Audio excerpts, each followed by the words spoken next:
पुनर्विवाह। डिवोर्स के पूरे 5 साल होने के बावजूद भी कैलाश ने अभी तक दूसरी शादी के बारे में नहीं सोचा। बस अपनी 4 साल की बेटी सैली के बारे में ही हर पल सोचता रहता है। हालांकि जब से दोनों अलग हुए हैं तब से केवल एक बार ही अपनी बेटी से मिल सका है बेचारा कैलाश। कैलाश की बुआ रानी ने अपनी फ्रेंड शीला से डिटेल शेयर की। यार क्या ही बताएं आजकल के इन बच्चों के बारे में। उम्र गुजर जाती है लेकिन फिर भी अपने पार्टनर का चुनाव नहीं कर पाते। अब मेरी भतीजी को ही देख लो, पूरे 31 साल की हो चुकी है, लॉ की पढ़ाई भी पूरी कर ली, फिर भी अभी तक उसे अपनी पसंद का कोई लड़का नहीं मिला। कहती है जब मिल जाएगा तो शादी कर लूँगी। सुन लिया, एक काम कर, मेरे कैलाश से एक बार अपनी भतीजी श्रद्धा को मिलवाने का प्लान तो कर। हो ना हो ऊपर वाले ने इनकी जोड़ी को ठीक करने की ठान ली हो। रानी ने शीला का हाथ पकड़ के गुजारिश की, तेरे मुंह में घी शक्कर, अगर ऐसा हो जाए तो मेरे बूढ़े भाई की बहुत बड़ी जिम्मेदारी और टेंशन कम हो जाएगी। बेचारे ताउम्र नौकरी करते रहे और अब बुढ़ापे में बेटी की शादी को जाए इसी कामना में जी रहे हैं। शीला ने अपना दुखड़ा रोया। दरअसल ये लगभग 65 साल महिलाएं बचपन से लेकर कॉलेज तक साथ में दोस्ती थी। यदाकदा एक दूसरे से मिलने आती जाती रहती थीं। आज शीला बड़े दिनों बाद अपनी खास दोस्त रानी के घर उससे मिलने और उसके हाल चाल जानने के लिए आई थी। कैलाश पेशे से बहुत बड़ा आर्किटेक्ट था। वो खुद की एक फर्म चलाता था, लेकिन जब से उसका डाइवोर्स हुआ था तब से ही उसने काम करना से ध्यान हटाकर मैखाने पर ध्यान ज़्यादा लगा रखा था। शहर में उसका जितना नाम अपनी कामयाबी के लिए था, अब उससे ज़्यादा बड़ा नाम दारू पीने के लिए होता जा रहा था और नशे की लत छोड़ के अब अपने बिजनेस और आगे की लाइफ पर फोकस करे और कोई अच्छी सी लड़की पसंद करके जल्दी से शादी कर ले, क्योंकि कोर्ट से तो उसे ग्रीन सिग्नल मिल ही चुका था, उसका डिवोर्स हो ही चुका था। लेकिन घर वाले समझाते थक चुके थे। उसे चाहिए थी तो बस आस्था। आस्था की डाइवोर्स हो चुकी थी।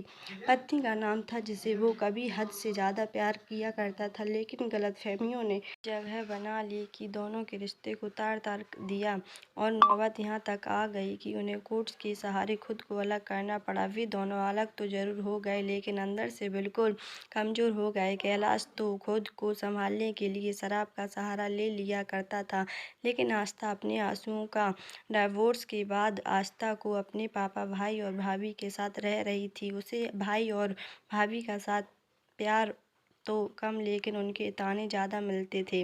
लेकिन वो सब कुछ सह कर भी अपनी दुलारी बेटी सैली के को इस बात की भनक तक नहीं लगने देती थी कि वो अपने नहीं बल्कि खैरात के घर में रहती है। उससे अगर रोना होता था तो वो अपनी बेटी के पीछे रोती थी। उसके सामने खुद को एक स्ट्रॉन्ग सिंगल पेरेंट की तरह पेश करती थी।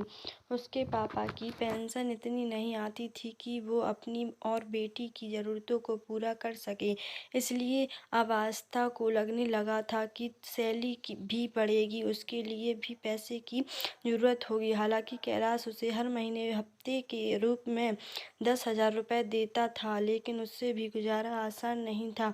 उसने नौकरी करने का फैसला किया। एक दिन उसके पापा ने आस्था को बुला के कहा, आस्था बेटा, और ज़िंदगी बहुत बड़ी होती है और ये भगवान द्वारा दी गई है, एक अनमोल होती है, इसे काटना नहीं, जीना चाहिए। इसलिए हमारी मानो तो एक बार फिर से अपना घर बसाने के बारे में सोचो, ताकि आपकी ज़िंदगी बन जाए। अपनी आंखों में आंसू लिए आस्था ने कहा, पापा हम एक बार ही जीते हैं, एक बार ही मरते हैं और प्यार भी एक बार ही करते हैं। सब मैंने अपने हिस्से का कर चुकी हूँ, अब मेरी कोई तमन्ना नहीं है। मैं बस चाहती हूँ मेरी बेटी सैली की ज़िंदगी बन जाए और कुछ नहीं। आस्था के पापा बस अपने आंसू पोंछते और आंखें मलते रह गए। उन्होंने एक अंतिम प्रयास किया और कहा, हमारे लिए ना सही, अपनी स्वर्गीय माँ के वास्ते ही सही, क्योंकि मैंने उनसे वादा किया था कि तुम्हारे बाद मैं अपनी बेटी को कभी भी कोई दिक्कत नहीं आने दूंगा। ज़्यादा कहने पर आस्था मान तो गई, लेकिन उसकी शर्त थी कि उसे फोर्स नहीं किया जाएगा, वो अपनी मर्जी से ही करेगी।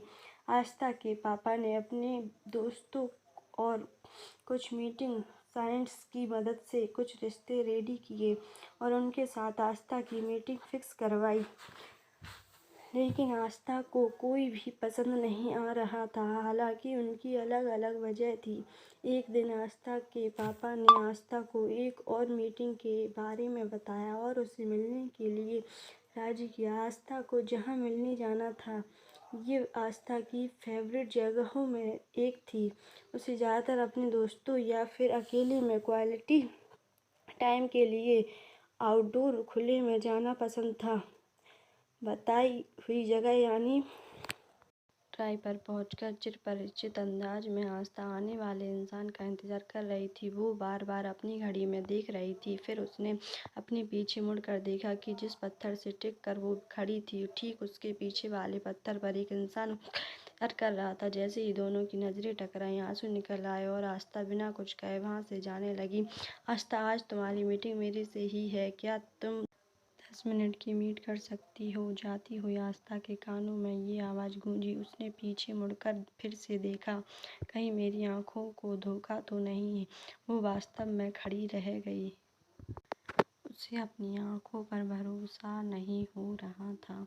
उसकी टंगे जवाब दे रही थी।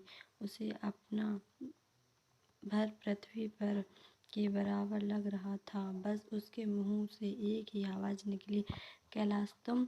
अब कैलाश चलकर उसके पास आ चुका था। उसे अपनी बाहों में भर तो लेना चाह रहा था, लेकिन अब वो ना तो उसकी पत्नी थी और ना मासूका। उसने आगे की हुई अपनी बाहें वापस पीछे कर ली और आस्था को वापस उसी जगह बैठने को कहा।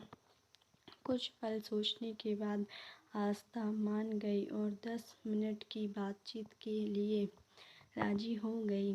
जब से तुमसे दूरी बनी है, हमारी ज़िंदगी ही बदल गई है। मुझे अब ज़िंदगी नहीं, बस बोझ लगने लगी है। मुझे हर शाम को तुम्हारे हाथों की हेड मसाज आती है। कैलाश और भी बहुत कुछ कहना चाहता था, लेकिन आस्था ने उसे रोक दिया। हमारे पास केवल 10 मिनट हैं। मैं चाहती हूँ इसमें रोने धोने से अच्छा कुछ और बात की जाए। कैलाश चुप हो गया। आस्था घर के बाकी फर्श के बारे में पूछती रही। कैलाश ने सैली से मिलने की इच्छा जताई तो आस्था ने थोड़े नरम में कह दिया, कभी टाइम निकल के उससे मिलवाने के लिए लाऊंगी। आस्था की बात सुन के कैलाश को बड़ी खुशी हुई। कम से कम इस बहाने आस्था फिर से उसे मिलने तो आएगी। जाते जाते आस्था ने कैलाश से पूछा, आपने अभी तक दूसरी शादी क्यों नहीं की? कैलाश खामोश खड़ा रहा, फिर कुछ सोचने के बाद बोला, क्या हम फिर से शादी कर सकते हैं? आस्था वहाँ से जाने लगी और जाते जाते बोली, मैंने कभी इसके बारे में नहीं सोचा। एक बार सोच के ज़रूर देखना, शायद इरादा बदल जाए। कैलाश ने कहा। घर पहुँच के आस्था ने पापा से पूछा, पापा क्या आपको पता था कि वो लड़का कौन था जो मुझसे मिलने वाला था? अपना चश्मा उतारते हुए पापा ने जवाब दिया, हाँ मुझे पता था, वो कैलाश था। पापा जब आपको सब कुछ पता था फिर भी मुझे बिना बताए उसके पास मिलने क्यों भेज दिया? की आंखों में आंसू थे। उन्होंने कहा, बेटा इस उम्र में मैं नहीं चाहता कि मेरी बेटी फिर से यह नई शुरुआत करे। जो गलतियाँ हो गई उन्हें फिर से दोहराए। बच्चा, हमारे ज़माने में डिवोर्स जैसे शब्द ही नहीं हुआ करते थे। गलतियाँ होती थी, लेकिन लड़ झगड़ कर शाम को वापस अपने हमसफ़र के पास ही आना होता था। इसलिए मैंने फिर से वही कोशिश की, शायद एक बार नज़दीक जाके देखो, हो सकता है सालों के गिले शिकवे फिर से नए रिश्ते के रूप में ले लें। आस्था ने गदगद होते हुए अपने पापा को गले लगा लिया और थैंक यू कहा। पापा मैं आज कैलाश से 10 मिनट मिली, आज मुझे उसमें वो पुराना कैलाश नज़र ही नहीं आया। तो फिर एक बार फिर से एक मीटिंग और अरेंज करवाएं। नहीं पापा, अब मैं खुद ही अरेंज कर लूँगी।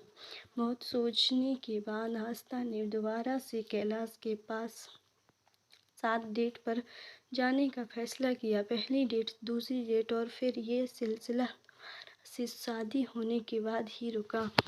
आस्था और कैलाश के पुनर्विवाह से दोनों फैमिली एक बार फिर से खुशी खुशी रहने, जीवन का आनंद लेने लगे। शैली का भविष्य भी उज्जवल हो गया। कैलाश एक बार फिर से शहर का सबसे जाना माना आर्किटेक्ट के रूप में मशहूर होने लगा। सब कुछ तो पहले जैसा ही होने लगा था, बस फर्क था तो बस इतना, इस शहर कैलाश एक जिम्मेदार और भरोसेमंद हस्बैंड बन चुका था।